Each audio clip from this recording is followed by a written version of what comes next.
Deuxièmement, il est encore un autre vice général qui est devenu monnaie courante, non seulement parmi les commerçants, mais également dans le monde entier, à savoir que l'on se porte caution pour l'autre.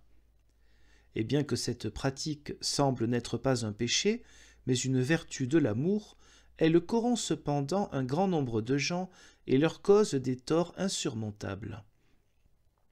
Le roi Salomon, dans ses proverbes, l'a interdite et rejetée à diverses reprises.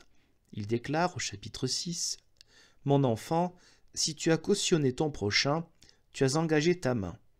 Tu es enchaîné par les paroles de ta bouche. Alors fais ceci, mon enfant, et libère-toi, car tu es tombé entre les mains de ton prochain. Cours, hâte-toi et presse ton prochain. Ne laisse pas tes yeux dormir, ni tes paupières s'assoupir.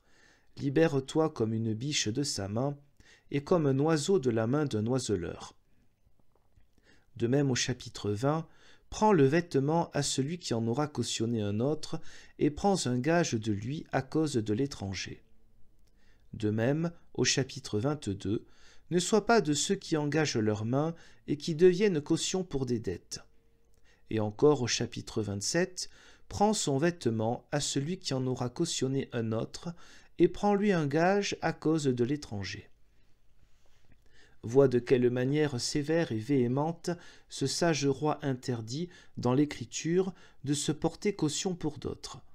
Même le proverbe allemand est d'accord avec lui, « Il faut étrangler ceux qui se portent caution. » C'est comme si on voulait dire « Ce n'est que justice si celui qui cautionne est étranglé et est obligé de payer, car il agit à la légère et en insensé en se portant caution. » Ainsi donc, selon l'Écriture, c'est là une chose établie, personne ne doit se porter caution pour d'autres, à moins qu'il n'ait les moyens et la ferme volonté d'être lui-même débiteur et de payer.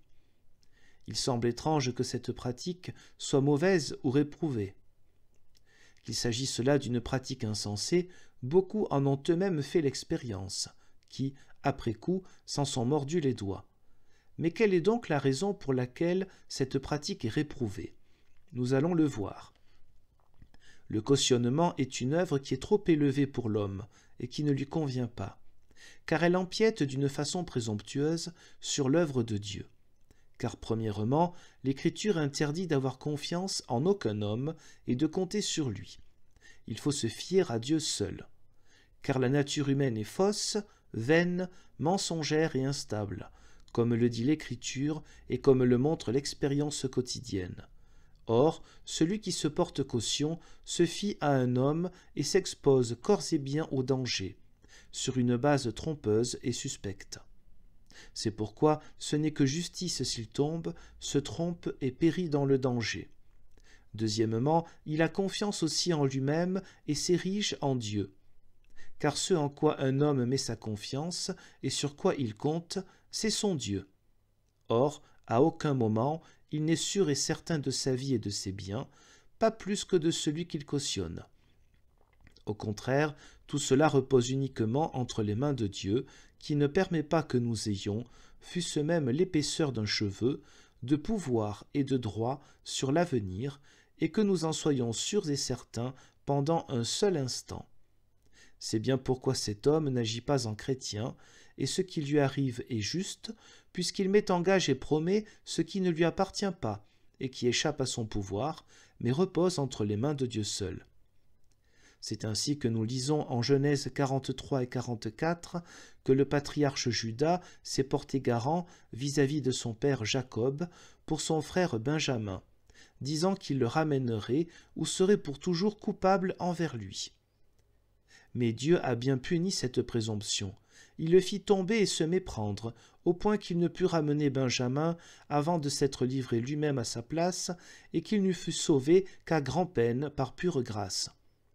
Et ce ne fut que justice, car ces garants se conduisent exactement comme s'ils n'avaient nul besoin d'invoquer Dieu à ce sujet, ou de se demander si, demain encore, ils pourront disposer de leur vie et de leurs biens.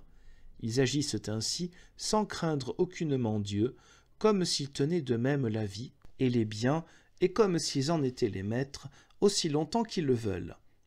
Cette attitude n'est pas autre chose qu'un fruit de l'incrédulité. C'est dans le même sens que, dans son épître, chapitre 4, Jacques réprouve cela comme de l'orgueil lorsqu'il dit « Vous qui dites, nous irons aujourd'hui ou demain dans telle ou telle ville, et nous y ferons du trafic et y gagnerons de l'argent, vous ne savez pas ce que sera demain. Car qu'est-ce que votre vie? C'est une vapeur qui subsiste un peu de temps et s'évanouit ensuite. Vous devriez dire au contraire, si nous vivons et si Dieu le veut, nous ferons ceci ou cela. Mais maintenant, vous vous glorifiez dans votre orgueil. » D'ailleurs, c'est en plusieurs endroits que Dieu a condamné cette façon présomptueuse de disposer de l'avenir et ce manque d'égard envers Dieu. Par exemple, en Luc 12, le riche qui avait amassé beaucoup de blé dans l'année, de telle sorte qu'il voulait abattre ses granges pour en bâtir de plus grandes, afin d'y loger ses récoltes, et qui dit à son âme « Mon âme, tu as beaucoup de biens pour beaucoup d'années, mange, bois et te réjouis. » Mais Dieu lui dit, insensé, « Cette nuit même ton âme te sera redemandée. À qui appartiendra ce que tu as amassé? Il en va ainsi de tous ceux qui ne sont pas riches en Dieu. » De même, il répond également aux disciples, acte 1, « Il ne vous appartient pas de connaître le temps et l'heure que le Père a fixé dans sa puissance. » Et Proverbe 27, « Ne te vante pas du lendemain, car tu ignores ce qui se produira encore aujourd'hui. » C'est également la raison pour laquelle, dans le Notre Père, il nous commande de prier seulement pour le pain quotidien que nous devons recevoir aujourd'hui. Car nous devons vivre et agir dans la crainte et savoir qu'il n'est pas une seule heure où nous soyons sûrs de notre vie ou de nos biens. Nous devons tout attendre et recevoir de ses mains, ainsi que le fait la foi authentique. En vérité, nous voyons aussi chaque jour, à beaucoup d'œuvres divines, que c'est bien ainsi que cela doit se passer, que nous le voulions ou non. Salomon a consacré à cet enseignement presque tout son livre qui s'appelle l'Ecclésiaste. Il montre comment partout les desseins et la présomption des hommes sont parfaitement vains et ne sont que peine et tourment si Dieu ne s'y trouve mêlé, en ce sens qu'on le craigne, qu'on se contente du présent et qu'on s'en réjouisse. Car Dieu est ennemi de la présomption sûre et incroyante qui l'oublie.